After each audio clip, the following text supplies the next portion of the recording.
All right, two squads here, and we are joined tonight by an illustrious guest, Steve Swann. Say hello, Steve.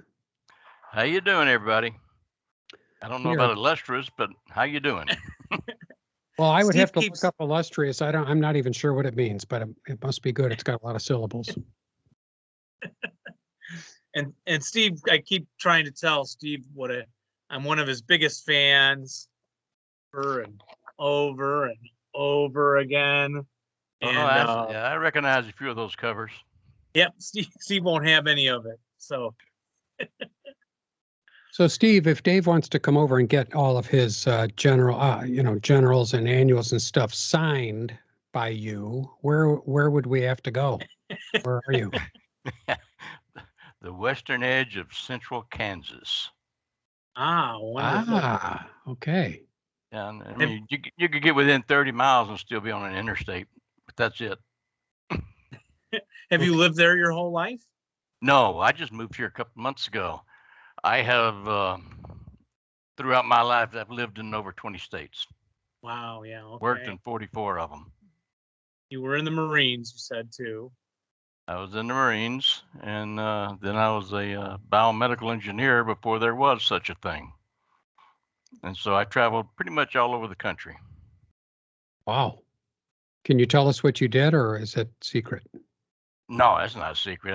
I worked on diagnostic instruments, the kind you see in the lab, in a medical lab. Okay.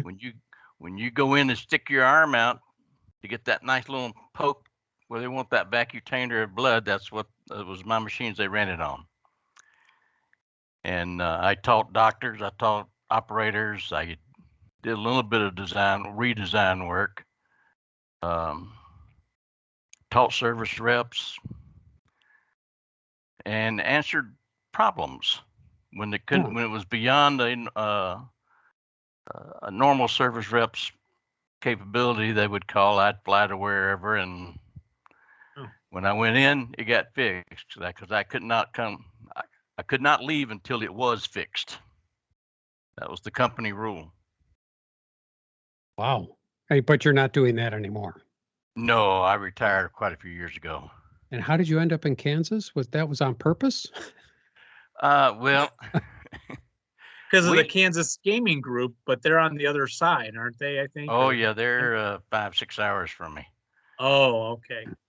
I got here because it's a small country town. Yeah. Personally, I don't like anything above 1,000 people. Yeah, we're near Chicago, but I don't think Jeff and I drive downtown a lot anymore. It's just traffic, and it's kind of fun for a short visit. But my college friends wanted to move there and live there, and I never wanted that. Although the benefits of being in this kind of suburb so close is we do have lots of gaming friends. So. Well, yeah, that's the disadvantage of Kansas. But right. And I know a little bit about Chicago. I used to go there quite often for company meetings. Oh, okay. So, and then you're. Yeah, go ahead, Jeff. Dave. No, go ahead, Dave. Well, I was just going to jump into the advanced squad leader thing. Yeah. But, so you wrote the articles that I have read as I was a wee lad growing up. Actually, I started this hobby out of college. So, but the Devil's Brigade. Devil's Brigade. First Special Service Force. And how did you game? I assume you were an advanced squad leader player first, or a squad leader player. By the time I wrote that, I was. Like I said, I was in a traveling job and I needed something to do at night. I'm not a big fan of going to a bar and drinking at night when I'm by myself. It's no fun. So one day in a store, I saw Squad Leader on sale for $12. So I bought that. I've been a military history fan since 1968 when I got back from Vietnam. And so I finally found one person to play a game with. I played one game of Squad Leader. And within a month is when they announced Advanced Squad Leader. So I set Squad Leader down and ordered a paratrooper like that. then ordered the rule book and Beyond Valor, and we've been going ever since then. Okay, are you still playing? When I can find somebody to play. I'm 40 miles from the nearest one. Yeah, but that's okay. It's the intent and the love. Yeah, I do a little bit of Vassal. Yeah. Not a lot. I'm just learning that this year. But so I've done a fair amount. I got roped into the writing and the designing by Rex Martin. Okay. I wrote my first article, Darby's Rangers. I think that was volume 25 or thereabouts. Of the general. Right? Of the general, because the scenario Recon in Force was G8, I believe. But I sent the article into Rex, and he said very simply that it wasn't finished. And I asked him what I had to do to finish it. And he said, design a scenario. And at that time, I had actually, against a face-to-face opponent, I actually only played one scenario. Wow. And so I designed that one, and that's probably the best one I've ever done. It is the only one, if you open that general and look at it, that is the only one that he took without play testing, without changing a thing. That is my original design. I can't say that about any of the rest of them I've done. How about that? Was it just beginner's luck? It was beginner's luck, I think. Yeah. Yeah. Now, I look for unusual things. Rex Martin is a name that I don't recognize. I've only been in the hobby for 13 or 14 years. So who was Rex Martin? He was the general editor of the General. Okay. Mm-hmm. And how did you know him? You said he kind of came to you and asked you for an article. Well, I just wrote the article and sent it in. Oh, I see. I met him when he wrote back, and then we communicated until Avalon Hill dropped it. He and I were regular participants on writing articles or writing stuff. Yeah, you were very regular. So you're we'd like to probably interview Rex Martin at some point too. Although I don't know how involved in the advanced squad leader he was. Not as much as Greenwood and the other guys, I think. No, I mean he was an editor. He was the general editor. Yeah, right. Mac did most of the ASL part of it. That's right, McNamara. Yeah. Right. And we did interview John Hill before he passed. I don't know if you go back into our site, you'll be able to hear us interview John Hill, which was also an honor. Yeah. So your first one was for the general, then, right? Yep. And which article was that again? Darby's Rangers. Yeah, that's right. Yeah, and then the scenario was Recon in Force. Yeah, that one I remember the name. Because in those days we only had so many scenarios we could play. Well, it was real easy because it was number 8.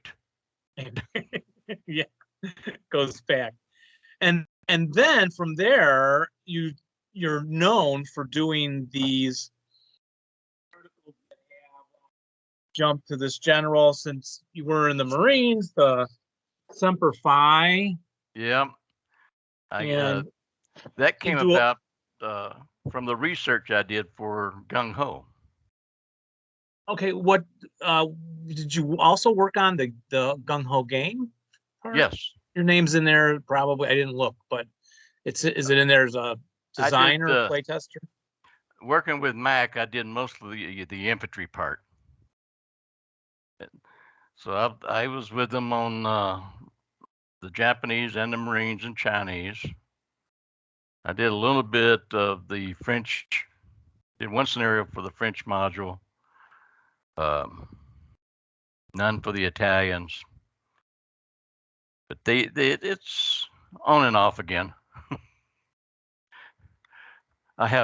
Sometimes my taste in scenarios was not, is what didn't fit what they wanted, and that's okay. Because I jump all over the place. But your articles are really just a lot of really interesting history. Well, right. Yeah, that's what I tried to do, is give on everything I wrote, I try to give a basic history. It's not detailed, it's not in depth. I wouldn't advise anybody to try to design a scenario off my history articles because they're general. And I mean, how do you cover a service for, 4 years of war for us or 6 years for Britain, or you can't do that in a few pages. Right. And then you had the all the tables for what kind of squads would be used in all these various articles. Right. That's what really got me started, even with Darby's Rangers, was how to make the standard counter mix fit into the different military units that I'd been studying for years. Yes. And it started out with just something to do while I was on the road at night, sitting in a motel room. Kept going until Avalon Hill, pretty much, when they sold out. So. Yeah. So, for example, like Jeff, you're not as familiar, right? You didn't read all these things like I did. But you would break it down into like an infantry battalion, Marine infantry battalion, and have the headquarters company with like the 10 neg 2 liter, the 80, and then 6 458 squads. And then working on down a mortar platoon, it would be comprised of 4 half squads and 4 81 millimeter mortars and 4 jeeps. And so, in all that information, you would just garner from your research and history, love of history, right? Well, that, and for the Marines, I had the actual tables of organization and equipment that the Marines used during World War II. Oh. And that's the reason for the 5 or the 4 different types of Marine squad counters. Okay, tell us more. Well, when we first did, the first draft of Gung Ho had 9 Marine squads, 9 different ones. Okay. So some we said that's too much. Some got cut down, some got dropped. And then some were combined, like the 558 being Raiders or Paramarines, or I think that was the E series. TNO had the 558 Marines. So that's one counter now that represents 3 different type of squads. Yes, right. But that used to be 3 different ones in the beginning. In the beginning, the Japanese were also different in the beginning. So it's it came about through testing. He sent us sheets with drawings on them, and we cut them out and used a whole bunch of blank or extra counters and did a lot of gluing, made our own counters, and then we would test the scenarios and the counters to see how the rules worked. So was that difficult? Was that a difficult thing to do, to go from that level of detail that you started with, like 9 different counters for Marines, which was probably, from your perspective, very satisfying because it covers, a greater range of segmentation, which is interesting. But then you have to generalize it out a little more to make it a playable game. But is that hard to do? Is that hard to let? It wasn't with the Marines. Okay. The Japanese were a little bit harder because when we first started with the Japanese, they did not have the squad reduction that they have now. Oh, the flip side, red's the stripe side, the red, yeah. Yeah, they broke just like regulars. Okay. But we found that didn't really work. Because you take a 447 or a 448 Japanese squad that breaks rather than reduces, and you get and doing a amphibious operation, you get 668s and 768s coming in. Marines, yeah. It wasn't really a game. Because even with the minus that the Marines suffered getting ashore, they were still coming in, and they were coming in hard. So squad reduction came into being with the Japanese, but that was part of the reason why, though, because we were doing, even though they didn't come out simultaneously, we did work on both of them simultaneously. Gung Ho and Kota Bushido. Right. Yeah. Who came up with that reduction, with the squad reduction thing? Is it, can we I award that to? I don't Just- know who did that. I would not be surprised if it wasn't Mac, Okay. or it might have been John Hill at that time. You know, Hmm. that was a while back here. Yeah. Yeah. I Well, think it's it was a very good system. yes. Yeah. I I was, love, yeah. I was glad to see it in the Korean module also. Mm-hmm. There's a few other conflicts during the 1900s that could also use counters based on squad reduction. So I use them for that on some of my oddities that I do. Can we ask what other conflicts you have in mind?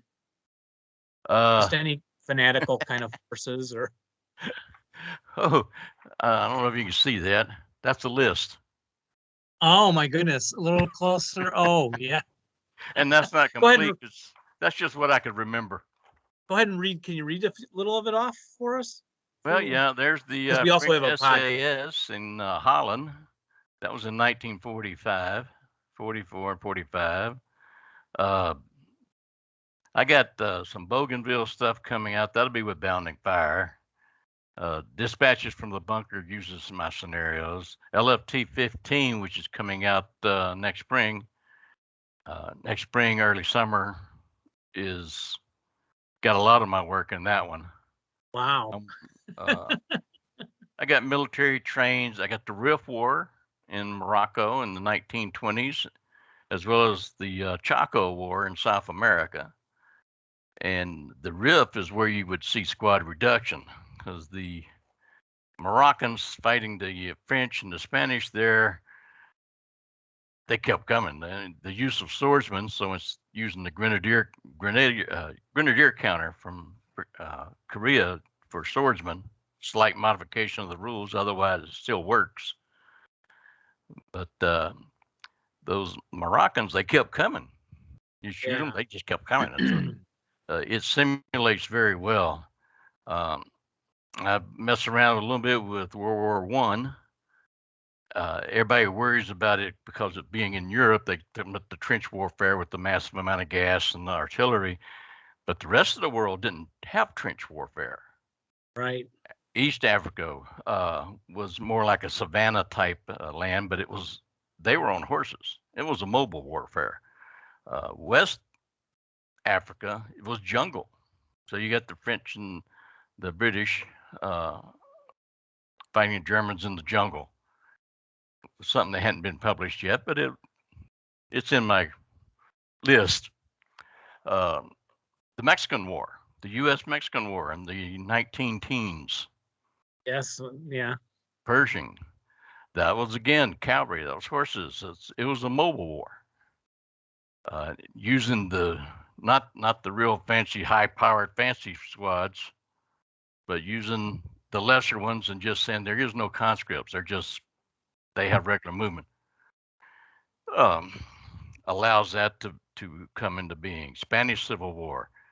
I don't remember if I told you or not. The military trains, armored trains. That's actually in testing at the moment. The rules. Yeah.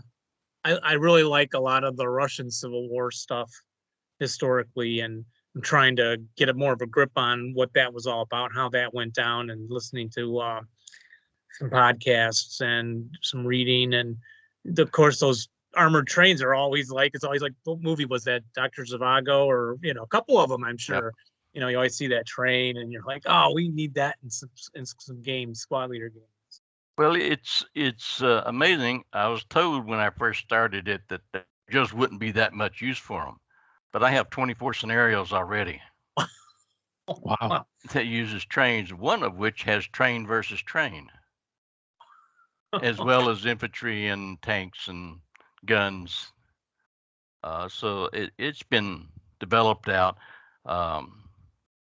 Working with Carl on West Java, a campaign game there. It started out as a scenario, but we looked at it, or he looked at it. We found a guy who's retired from the Army who knows a little bit about that stuff. He can get access to information I can't. And so we're doing that one now. Wow. Krasny So, Bor in Russia, the Spanish Blue Division. mhm. That's going to be that's a campaign game.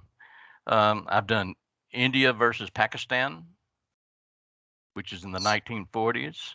The British fought in Vietnam in 1945 to 1946, which a lot of people don't know. And then the French went in 1946 until 1954, which we watched both of those and didn't learn a thing about it, so we went too. Sometimes we just don't listen to what's real.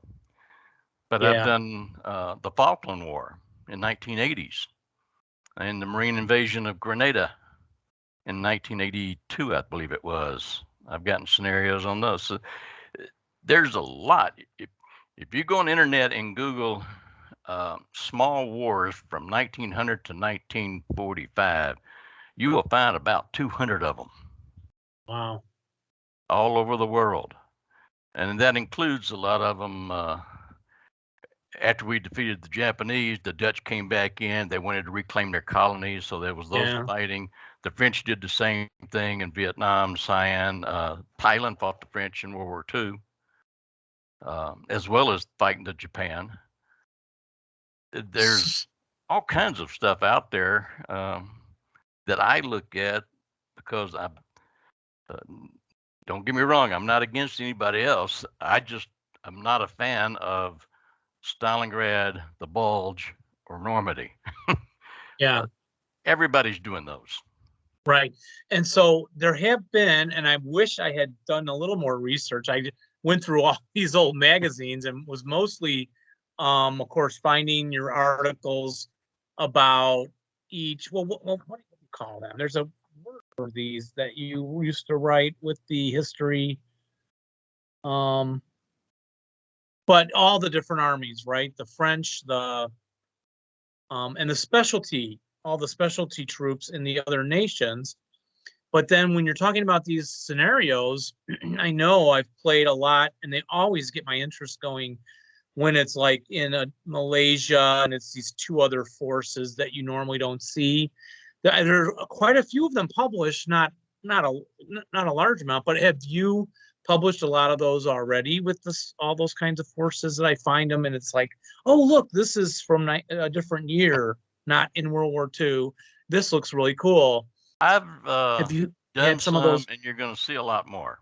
Okay. LFT 15, the first scenario on LFT 15 is 1918. It's U.S. cavalry versus the American Indians. And that's oh, Wow. cool. I'm all in. I'm not one of those World War II purists for this system in this game. I'm all in. But now that's coming up still. LF15, right? They're like right. That's printing the next it now. I think I thought I read somewhere that it's getting ready for coming out soon. 14 is out. That's the Italian one. Yes, I have that one. Yeah. And 15 is dealing mostly with arid terrain. It'll have 8 maps, all of them arid. They can be used in conjunction with existing desert maps. They'll have the same color scheme, but a lot of the areas that they cut, with the desert, a lot of people don't like to play because it's just flat, plain boards.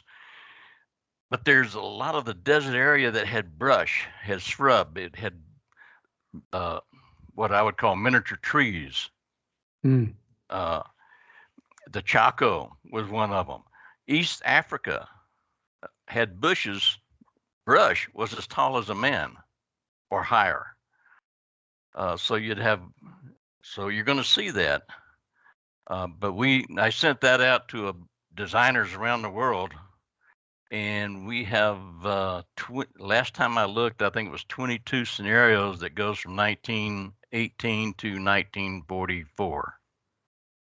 And they deal with Africa, Aleutians, China, Spain, with multiple nationalities. There's not a national theme or a war theme for the pack. It's It's whatever the designers, when I sent the boards out, whatever the designers wanted to pick. They could pick the nationalities, they picked the terrain, the theater, the era.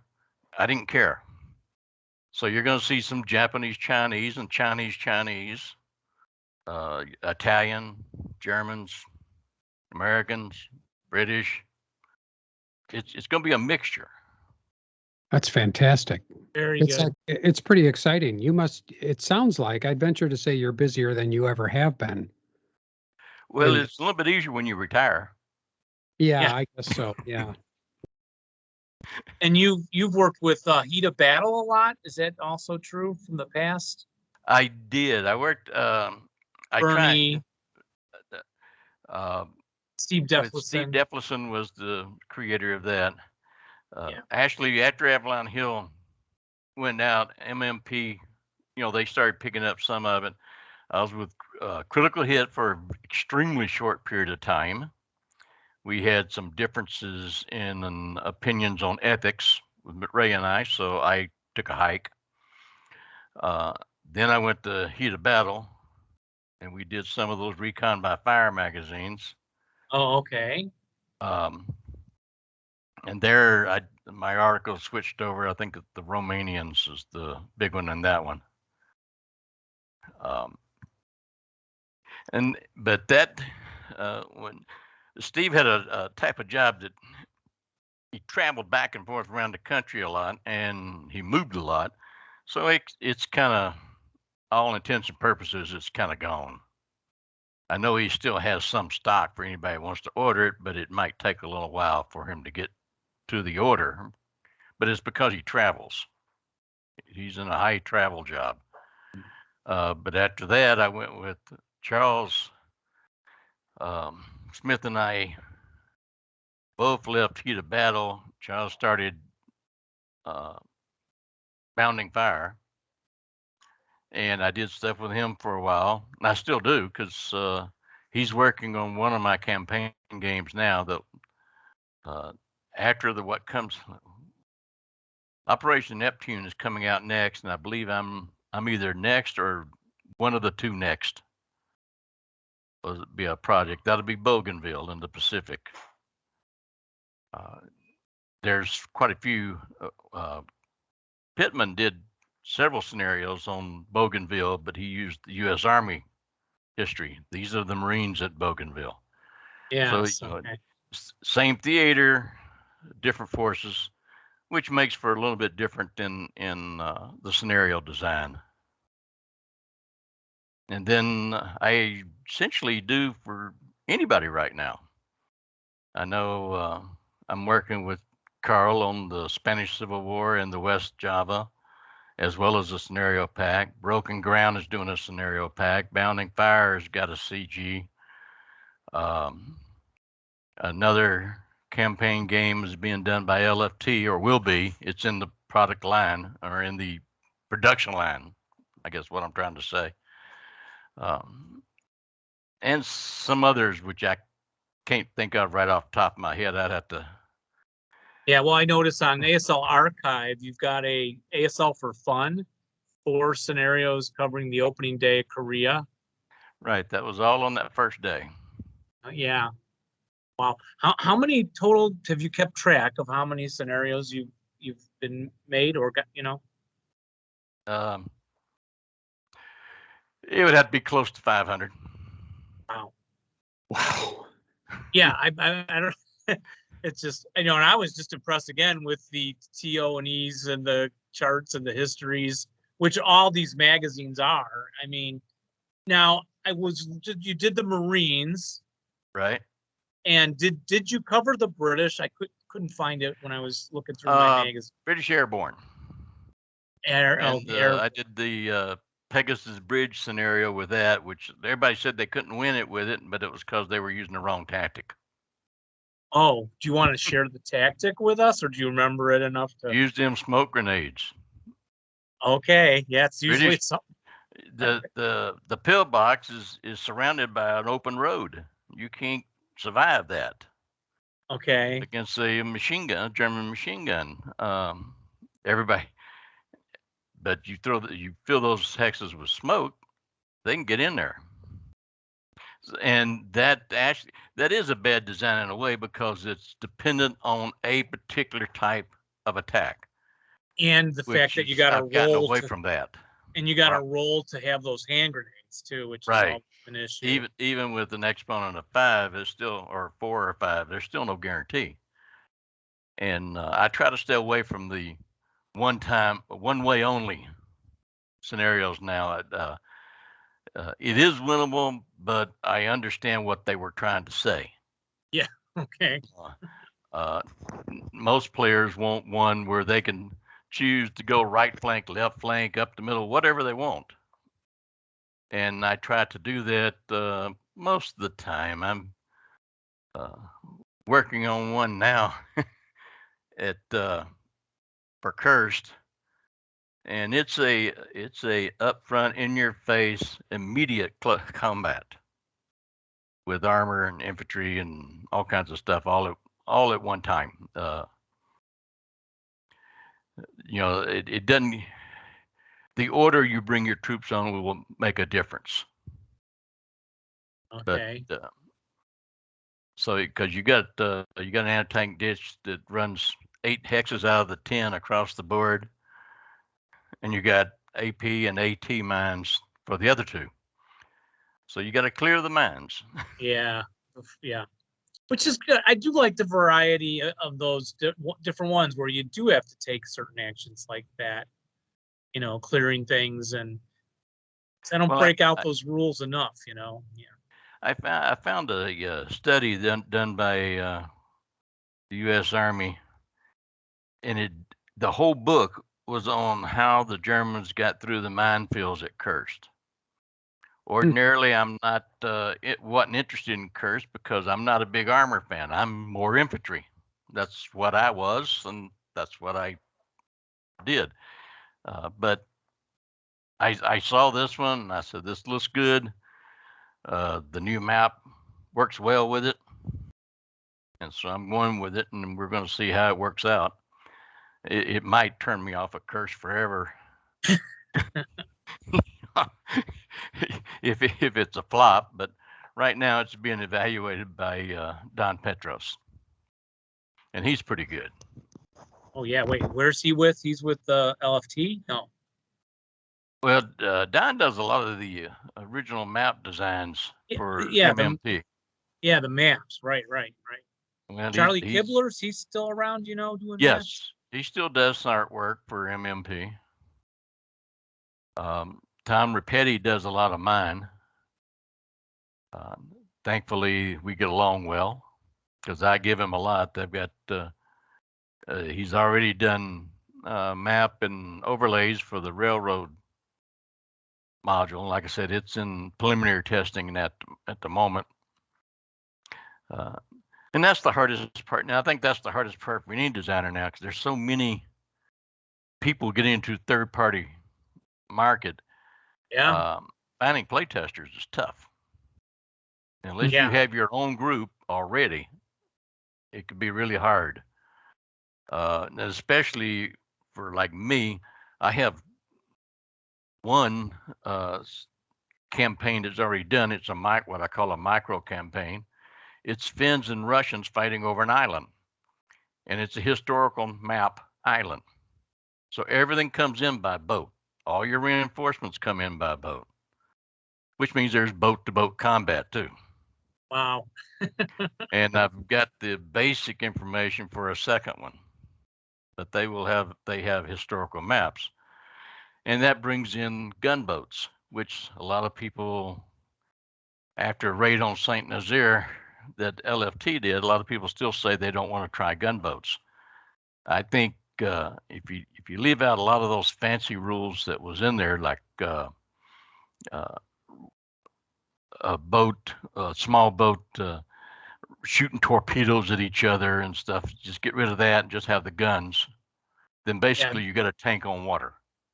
That was the LFT Operation Chariot. What, I got it right over here. Operation Chariot. Yeah, I still have not opened. I mean, when I picked that one up, I was like, oh, this is so cool. And I showed it to several guys. Hey, let's break this out. And then we still have not gotten to it with all the other product. But yeah, I thought that looked fascinating. And then I guess the Operation Veritable, is that the one that has the flooded areas around Yes, the? Yeah, so I remember that was in doing the Low some, Countries in Northwest Europe. yeah, doing some ducks and things like that. A lot of troops moving on watercraft, but I don't remember boat to boat fighting. You know. Well, the only place you could see it in a small scale is the Special Forces pack I did with HOB, the Kustenhagers, because Okay, that yeah, I did don't come have with a that. couple of small boats. I simplified the boat rules to make them where they were playable.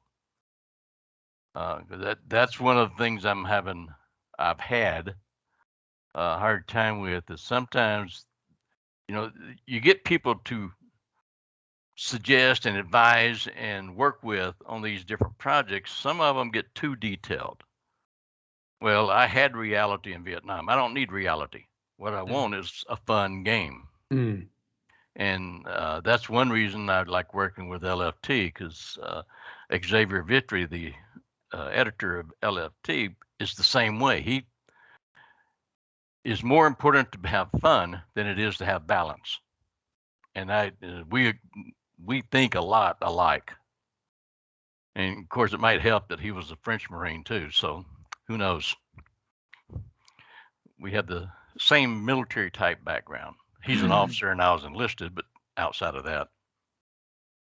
Could I ask if your opinion about, like, I know when I was younger and I was not in Vietnam, but that having a game about it didn't seem as appropriate to me. Do you have an issue with that kind of concept about gaming a war that's too current or too close to somebody? Or Yes, okay, I spent 30 something years with PTSD and flashbacks and things from Vietnam till I finally, with the help of a doctor, got that solved. oh well, But good. Vietnam, I won't touch. I will with the British and the French in Vietnam. That's Mm. up until 1954. Okay, After that, U.S. and Vietnam, no. And I will do stuff afterwards, like the Grenada and the Falklands War in the 1980s. That's okay too. As far as doing Iraq, Iran, Iran, yeah. Afghanistan now, it's to me the technology of modern war now takes the fun out of the game. You look at those tanks, if it's a hit, it's a kill.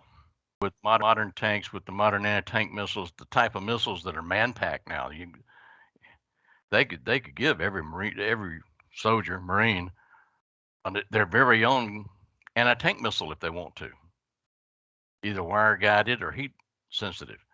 Yeah, I do remember my friend Jim McDermott, early guy that we played a lot of ASL, but when one of the Desert Storm broke out, he had seen footage and where some guards are around in Iraq around a power station, and he said, Dave, they just heard a noise, they looked up in the sky, and then the station just blew up behind them. And it was like they didn't even, I mean, what could they possibly do? And so yeah, obviously the technology would change the kind of concepts and that you would have. And then too, I would always think maybe those things are too recent, but I guess that's just a matter of personal choice. But Well, they are to me they're too recent for a game. They are lessons that our combat leaders nowadays still need to study and learn, because that's yeah, the war that they're going to have to fight if we uh, by some strange chance get into another war. Because you got to realize that we've lost every war since World War II. We stalemated in Korea. I guess you could say that's not a loss, but well, when I taught your- that I taught that in middle school, that would be a question I would ask at the end of teaching it, is what the students, these are just 8th grade kids, but I believe I could get them somewhat hooked into the material and to seriously think about it, was what do you want to call it, a draw or whatever. And I always talked about, well, you need to know what your goal was going in, and if the goal was to keep the South free, was that accomplished? And the answer was yes, And of course, then when they went north and toward China, and then, well, was that suddenly the goal, or was that just that was MacArthur's ego. that's why I didn't want to ever say anything quite that frank to the kids. But. Well, I have a very low tolerance for stupid generals. Well. Sorry if I insult anybody that's going to be watching this. But he was told that the Chinese warned him not to come to the Yahoo, and he went anyway because he did not believe it. It's just like in hubris, the early part of World War II when he sent American troops into New Guinea. He said tanks cannot work in the jungle, so he sent just infantry in. Well, the Australians taught him that tanks do work in the jungle, and then he used it afterwards. But how many men had to die while he got over his ego problem? I don't know. And I didn't realize that about New Guinea either. Yeah, I didn't either.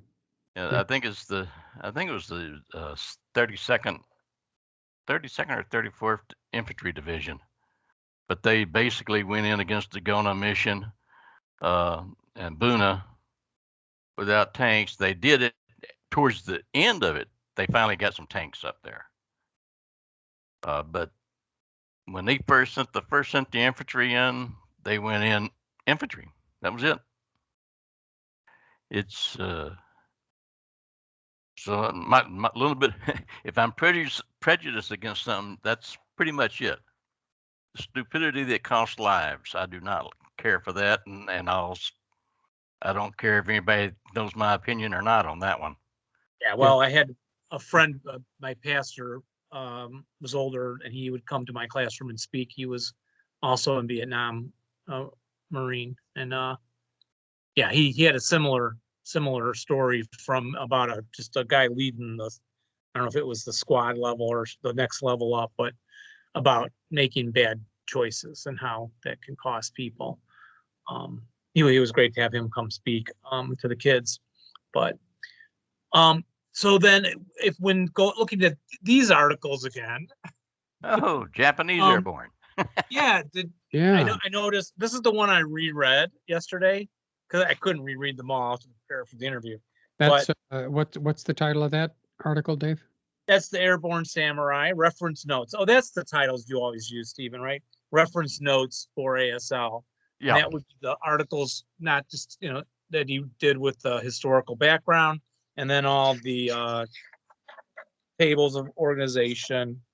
And so you ended up, well, I was going to ask in the beginning, you're talking about how challenging it is to find information and how there was conflicting information. Yeah. What do you think was some of the most difficult things to research? If you can remember all the articles. The organization and the equipment, because the Japanese had very few units that were all identical. They might call something a parachute battalion, and actually they're called their paratroopers. They called them raiders. You could have 5 different raider battalions, and they would each have a different organization. So the organization in that magazine is basically a generic average for that. And that also applied to their armor units, their base units, their naval base units, their army. They had, I think, A, B, and C type divisions, which basically determined the amount of support the infantry had. But it's like some units had 16-man squads, which in ASL world would be about 2 squad counters to be 1 squad. Right. So you for a 4-squad platoon, you'd have to double it. You'd have 8 squads for a single platoon. But what you notice on those articles, I tried to stay at the battalion level and down because the standard counter mix is a little bit less than a regiment. Okay. If you took like the 26 squads, right? Each squads type of whatever, you basically got yourself a battalion there. And So I tried to stay. I figured that ASL with the map boards and the scale that we was using, that all my table organizations tried to stay at a battalion or less, because that's what you would use most. I might verbally talk about the division or the regiments, but the tables themselves were usually battalions or companies. Yeah. Wow. And then what other ones were difficult to research? The guns for Axis miners. Oh, I did the gun research ordnance. At the end of my research, I had over 300 different guns. was that in the Armies of Oblivion or Right. when that? Okay. Wow. And that was and they MMP and I agreed.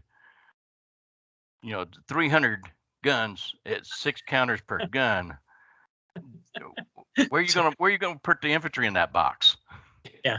So then I had to go back and compare all the guns where I was looking for ASL equivalent, where one gun counter could represent 3 or 4 different type of different nationality guns, and that's where you see where it says common ordnance.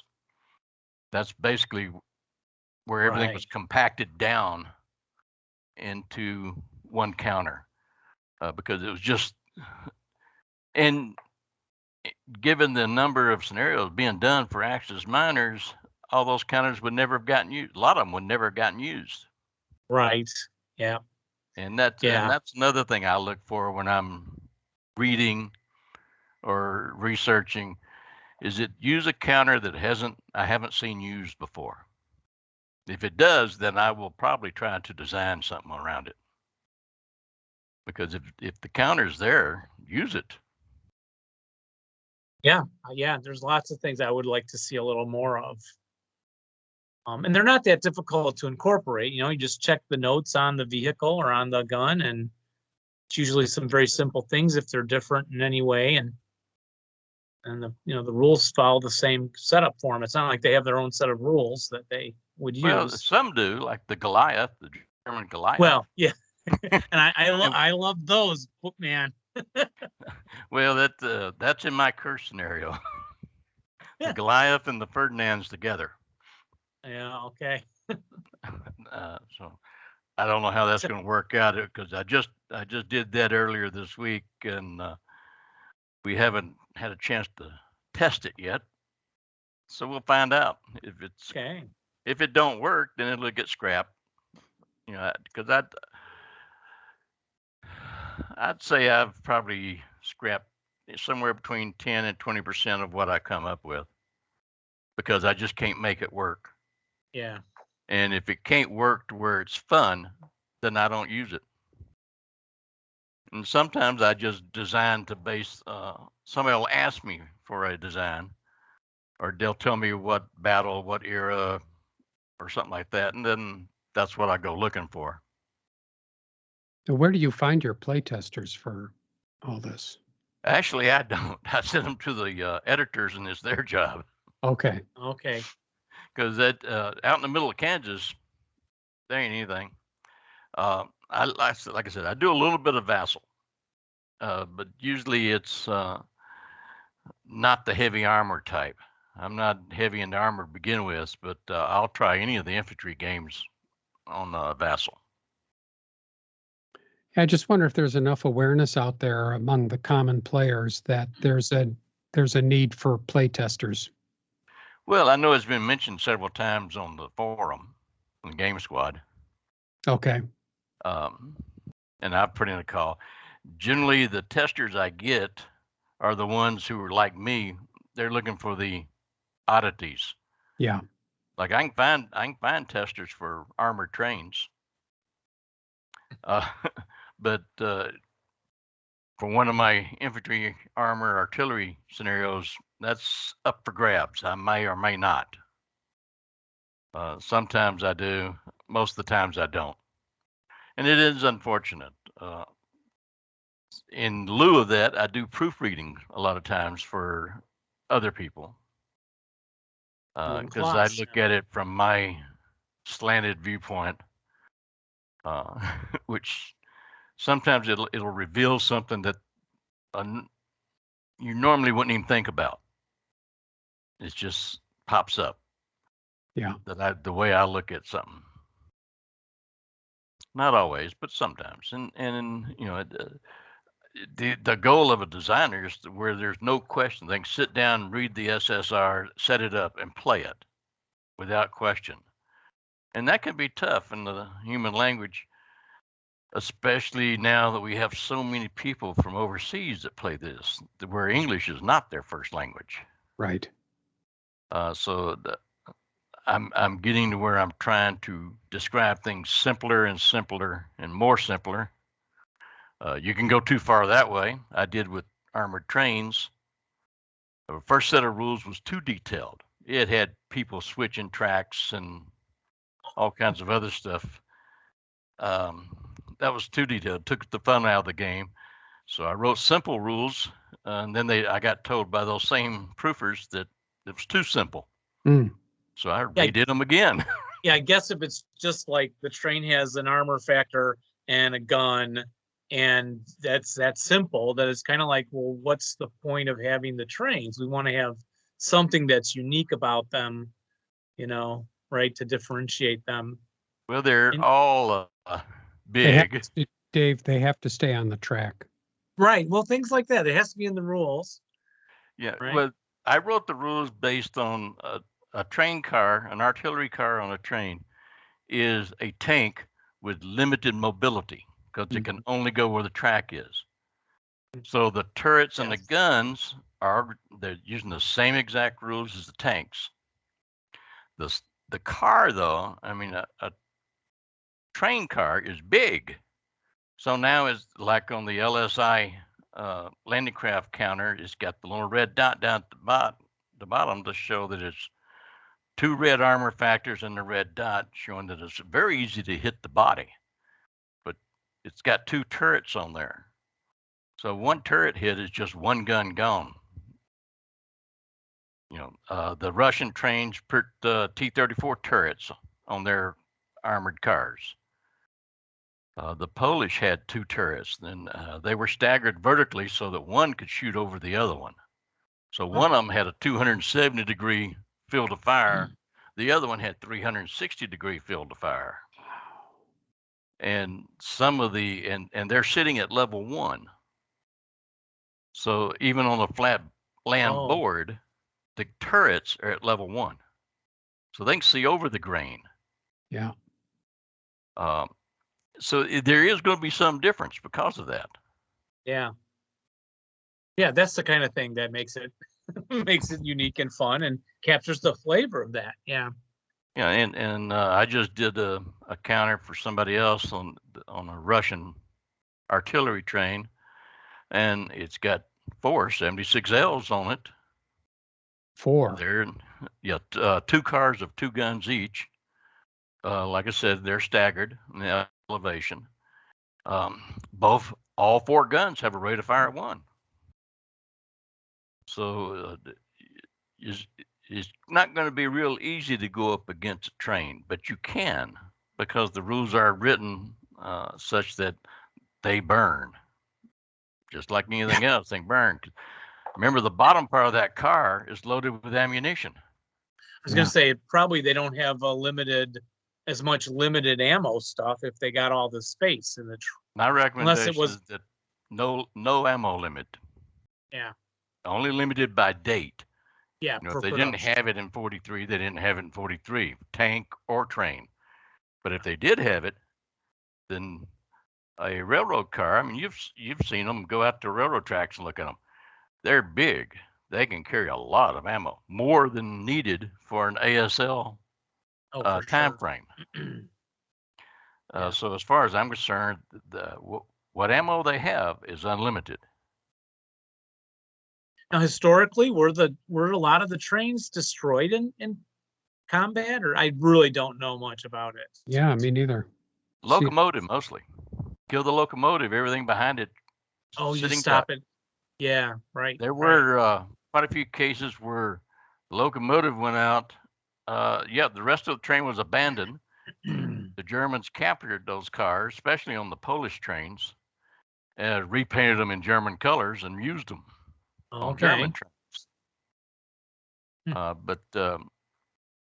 And there's Japanese trains. They use those in Manchuria and Manchukuo or however that's pronounced. Manchukuo, yeah. I'm not very good at languages, and I'm even worse with English. So, well, I use the dictionary a lot. My biggest embarrassing story was when I was teaching Vietnam, and I had only been reading material and learning everything from reading, and then teaching that. Well, when you're only reading it, you're not hearing the pronunciations of all these things. Yeah. And I mispronounced a city name, and and this girl, Vietnamese girl, immigrant student in my classroom, started laughing. Yeah. I said, "What are you laughing about?" And she goes, "No, Mr. Kleinschmidt, it's pronounced this," and she would say it. I was like, "Oh my gosh, thank you so much. I need you to help me during this whole unit, make sure I'm doing some decent pronunciations, of these city names and things, because I want to be a good teacher, But again, when you only hear it, you're not, I mean, read it, you're not, you're just guessing. It can be hard. Marines use a lot of slang. So we mixed French and Vietnamese and Japanese and English and Piglin English all together in our language over there. Huh. Yeah, buku and got to be good. Lots of it. But well, it sounds like you've got just boatloads of different new material that you're working on. Have you got other like long-term plans for particular actions that you can't wait to get your teeth into?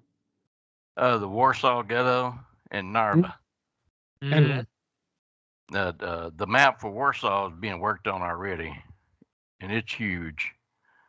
You're going to see a lot of interesting units in that one, because the Germans, to put down the rebellion, they grabbed whatever units they could find from wherever. And in my mind, that means that you'd have to use that allied leadership rule even between German units. Oh, okay. I don't know how you could duplicate that, since the counters are all the same color without markings. That was one thing I liked about the Korean module that LFT did, where they had the two different type of units of Marines with yellow dots and red dots, even though I understand some of the red dots didn't get printed right. But I've done that before. I did that in Stalingrad. Is that in this game? Yep. Okay, I haven't opened this one yet either. Other than a quick look, You'll find that there's 2 battalions of Marines in there. And you can tell the difference because one of them's going to have yellow dots. To show, because the Marines going into Seoul did follow the battalion borders. One came in on the right, one came in on the left. And don't mix the squads if you're going to play the campaign game. Okay. But and I like that idea. I did that way back in Red Barricades. One box of Beyond Valor wasn't enough counters. Yep, there you go. I see this missing the red dots though. I think so, but there's yellow, and then there's not yellow. Yeah. So that would work, I guess. Yeah, it is, as long as you can distinguish the 2 battalions. Yeah. And that's really all you're going to see on that game is 2 battalions. But it was supposed to have red dots on one battalion and yellow dots on the other battalion.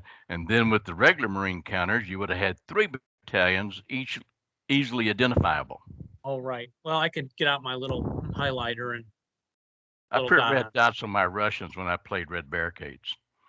Because I played with somebody else and we had to use his and my counter mix for Red Barricades. So all of my Russians had red dots. Oh, their resale value is going down. Well, you modify. That's all. Yeah. we are already getting on toward an hour. Hard to believe. I feel we should have had 3 separate interviews with you, Steve. One just about these reference notes. You've done so many of all these magazines I have out here. And another one just on scenario designing and stuff. And then another one just on your gaming background.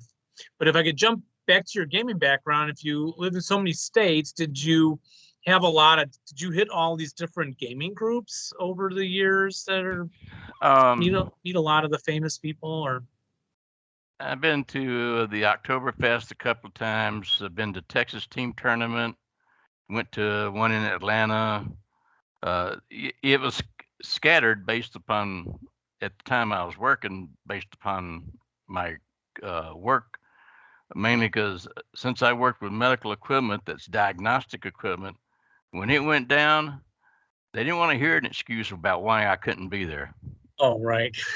Yeah. And then, Did you play with like the different actual clubs that are around, I like played the in clubs and individuals. SoCal? Yeah. Okay. My favorite is Texas Team Tournament. I like that one.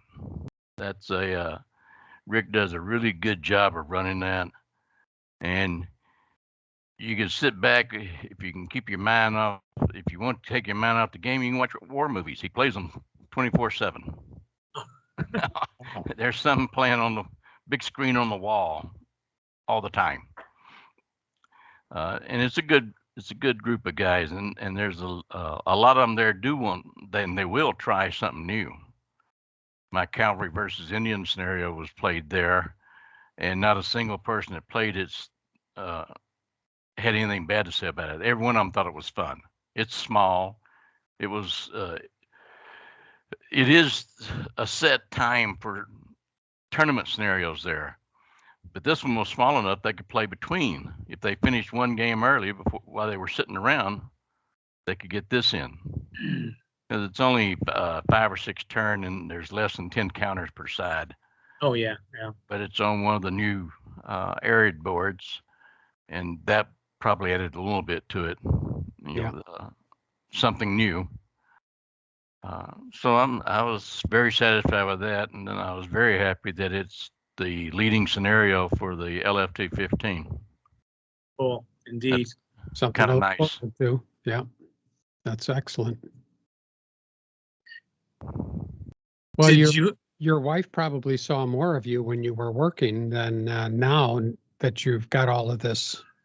Retired. Well, she's just back yonder in the other room. Because now that I'm retired, I'm in the laundry room. That's where I set up my ASL design table.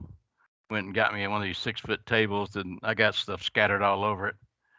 Yeah, and technically you're working from home, so that you get to see I'm retired, her a lot. So I mean, the best thing I use is this. Yeah. For designing, it's one of the quickest references when you have to look up something, especially if it has to do with infantry, which most of mine do. So I was very happy with that. I got the latest one. I got version 2s and version 1s, and because I do design, I've been fortunate in that Xavier, he gives me one free. So I didn't have to order from overseas and wait for the slow boat to get through the COVID to get here. And I use it just about every time I design something. I use something in that because it's handy. It's quick, easy, simple. It's very handy for play too, and of course, and my opponent Dave Timonen has the 2nd edition. I have the 3rd, and so he said to me just this last week. He said, "All right, Dave, buy me a 3rd edition. I'll pay you because I want to be on the same page that you are when you're flipping through." Well, so, all right, we'll get one. Maybe Ritter will donate donate to help support the show. The 2 LFT pages on the SWAD nationality pages has counters that are not in use yet, but they are the scenarios and the campaign that's going to use them is in the production line. Oh. On the infantry tables in the version 3, right? There is something that I haven't seen before. Yeah, you got Spanish Blue Division there. You also Yeah, have the that's 537 French. Yeah, okay. Yeah. The Corps Blanc, which was you could call it a French commando unit, but it was a 1939-40 unit. Mm. And they were especially trained, which you did not see on MMP's system, even though they were there during the German invasion of France, and they did take part in the action.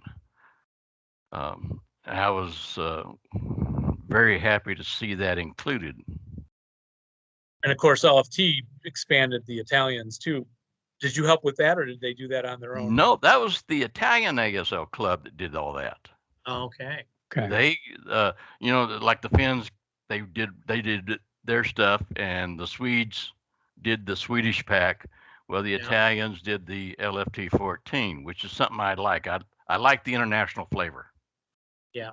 I think one of the reasons that the game is growing is because through LFT and BFP and some of the others, overseas designers are being accepted, even though they have a different design philosophy than we do, which is why most of them are in third-party packs. Mm-hmm. Because MMP has, and nothing wrong with it, they got a standard that you can pretty much figure all the modules and everything they do is going to fit into that standard. I have submitted a couple of things for them, but usually as scenarios for like the Spanish Civil War module. Some of the scenarios are mine, but most of my work is outside of their box. So I'm an out of the box thinker, I guess, for the lack of a better term. And I'm glad you are. I'm very glad you are. Yeah. Makes the whole thing a lot more fun. I just love it when I find a scenario that's like, again, 1920 something in Malaysia, and I'm like, oh, I think I heard about this. There's some communist thing going on, that I remember reading about once, and now there's a scenario. So, well, maybe I'll send Chaco War to you. Yeah, South America. Oh, that'd be great. It'd be a playtest pack. You might get us to do a little bit. We did. Dave and I did the Finns, and then we did a little bit for our friend John in Finley and Canada. You guys are already doing a lot with this podcast, because it's spreading words, it's getting information out. So I think you're doing quite well. Well, thank you. Yeah, and I guess we're going to wrap it up here, but really we want to thank you for all your work that you have done and your service, of course, and just everything. Just been a wonderful interview, and we are really looking forward to a lot of those things you're working on. Yeah. Well, I hope to get them out before I die. I am getting a little way up there. Well, I was running vacuum tubes. I'm up there a little ways. I was going to say we are too, and then I thought people would take it as we were just hoping you'd live long enough to make the games for us. But of course, we are too, just hoping you have long life on its own for its own sake. Yes, please. Yes, please. Well, I'm trying. Not just for the game's sake. So, all right. Well, thank you, Stephen. It's been marvelous. Jeff, you got any last things or? No, just really, it's been great talking to you. And this kind of stuff always gets me very enthusiastic about going back through some of the old generals and annuals and stuff like that, and going through those articles again. That's what I'm going to be doing tonight. So thanks. Well, there's all the generals are on View from the Trenches. Yeah. He's pretty good with that site too. I've done stuff for him too. Come to think of it now. Yeah. So there's very few places I haven't seen something. It sounds like it. Yeah. So, well, thank you so much for your time, Steve. Thanks a lot. Thank Steve. you. Great Appreciate meeting it. you and talking to you. Be good. Bye. Well, bye-bye.